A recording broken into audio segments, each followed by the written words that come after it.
So since white Americans love to brag about their ancestors fighting in the Revolutionary War, the Civil War, or the French and Indian War, or the Mexican and American War, as if they were the ones on the front lines, but the truth is black people were the true backbones of all of those wars, forced into service with promises of freedom that rarely came true. From Crispus Attucks, the first man killed in the Revolutionary War in 1770, to the thousands of enslaved men Washington and Jefferson conscripted, and in the Civil War alone, nearly 200,000 black soldiers, many in the United States colored troops and Buffalo Soldiers, fought not just for a nation that enslaved them, but for the faint chance of liberty.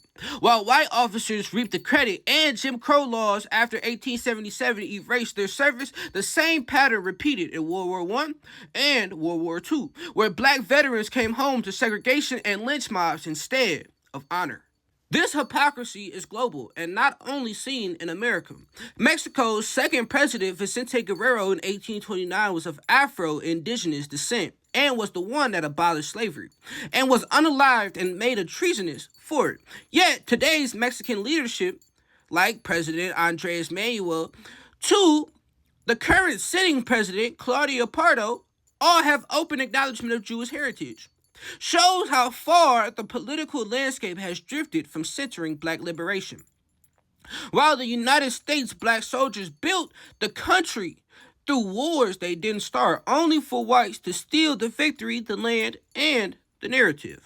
So, black soldiers were blocked from receiving full benefits from the French and Indian War through Vietnam because federal and state systems were built with legal and structural barriers. Colonial militias and early federal forces classified black troops as non-eligible for land bounties 1750 through 1780.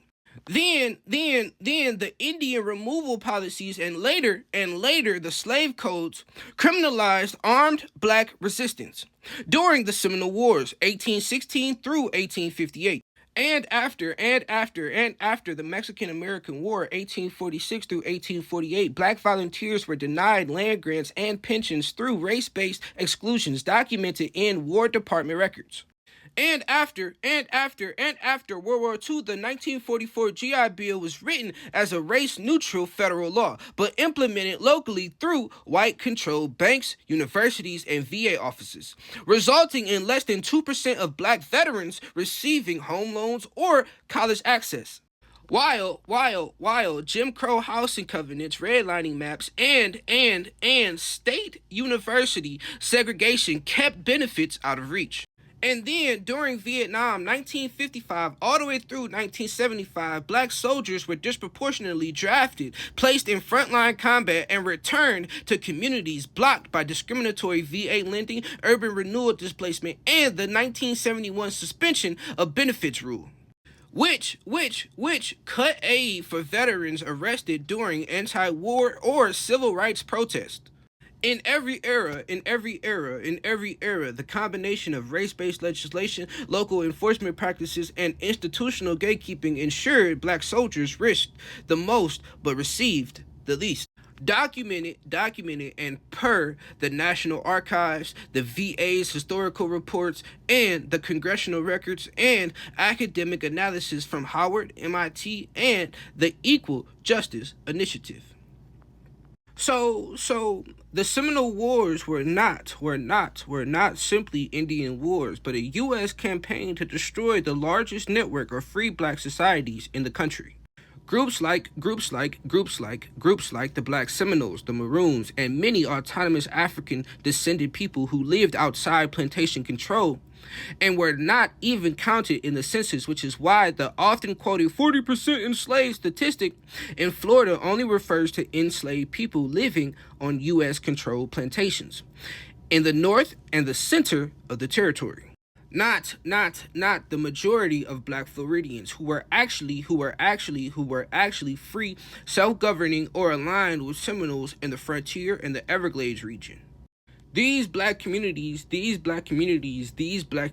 led by figures like John Horse repeatedly defeated U.S. forces using African-derived guerrilla warfare and created the most expensive, longest, and militarily embarrassing indigenous conflict in U.S. history.